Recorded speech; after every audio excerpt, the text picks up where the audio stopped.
Governor Huckabee still with me. We're also joined by real estate magnate and former fundraiser for President Obama, Don Peebles, with their reaction to Hillary Clinton in Detroit, Michigan right now, Governor. So do you have voters' remorse, buyers' remorse voting for Trump right now? Pretty sure I don't, Liz. I'm pretty pleased that I went ahead and voted for Trump in early voting.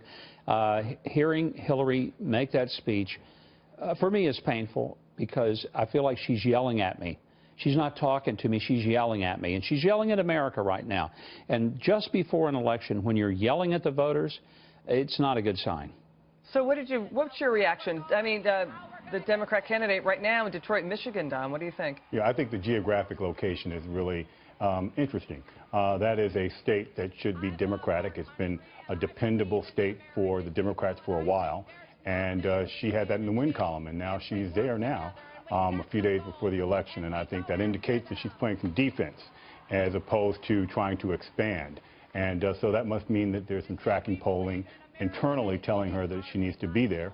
And then they've got to defend Pennsylvania as well, as the governor was just saying. And I think that's also indicative. There is definitely a shift that has happened.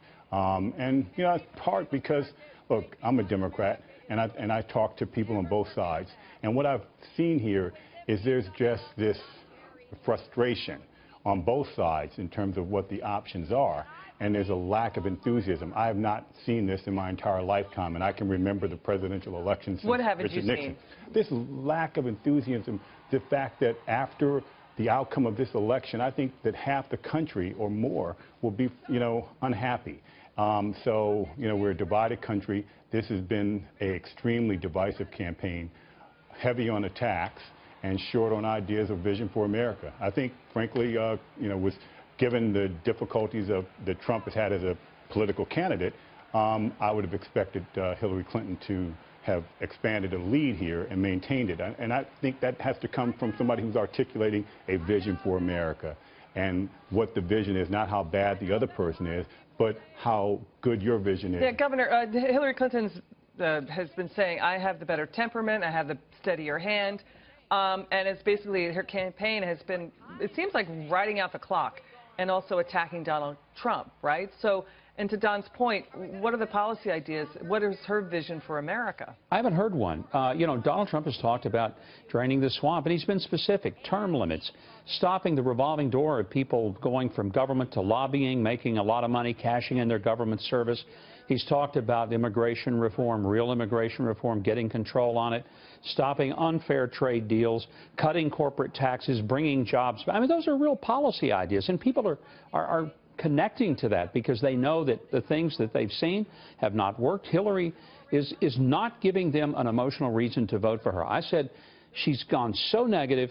Trump, on the other hand, to his credit, has really gone these last 2 weeks very positive. He's out there, he's having fun. This is a choice between the Trump or the Grump, and I believe that the happy warrior wins most elections in the final days. If one candidate looks like that they're going somewhere and the other one looks like they're sorry they've been, the person going somewhere is the one people want to follow. That's a leader. Don, there's been a lot of talk about Hillary Clinton having more paths to victory through the states, right? That Donald Trump really does need to win Florida and all the states that Mitt Romney won in 2012, plus Ohio. And Hillary Clinton, basically, with the solidly Democrat-leaning states right now, she's on the path, has way more paths to victory through the Electoral College, right? We know the polls show neck and neck.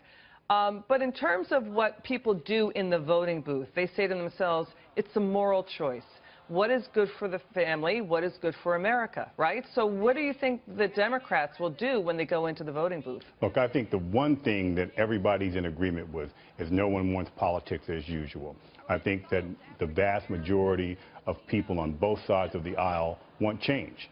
They do not like this political environment, this gridlock, this pay-to-play, all the things that are associated with Washington, D.C. politics. And so I think people want to change there. I think the challenge is that while, Do you think Hillary brings that change?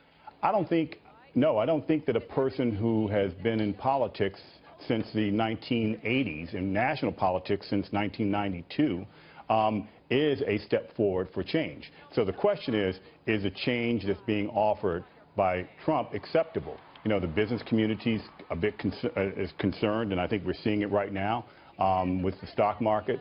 The general public is a bit concerned as well because he has not, up until the last 2 weeks, Trump meaning, has not given anyone kind of a concrete sense of clarity and discipline clarity as to what that change is going to look like. Governor, what do you make of that, what Don just said? Well, I think he's been far more clear in terms of the overall direction. He believes in a free market economy. He believes that taxes are better when they're lower, not higher. He thinks that government is better when it doesn't strangle the free market by regulation that is unjustified and especially heavy-handed. What we've seen with the Clintons is the use of government agencies to actually punish political enemies in the name of government. And if there's anything that ought to turn Americans off and keep them from voting for Hillary, it's that she would use government to shield herself from responsibility and accountability, but use those powers of government to punish all of her political enemies. That is unacceptable in a nation where we're supposed to be equal justice under the law. Governor Don Peebles, thank you so much for your time. Really appreciate it.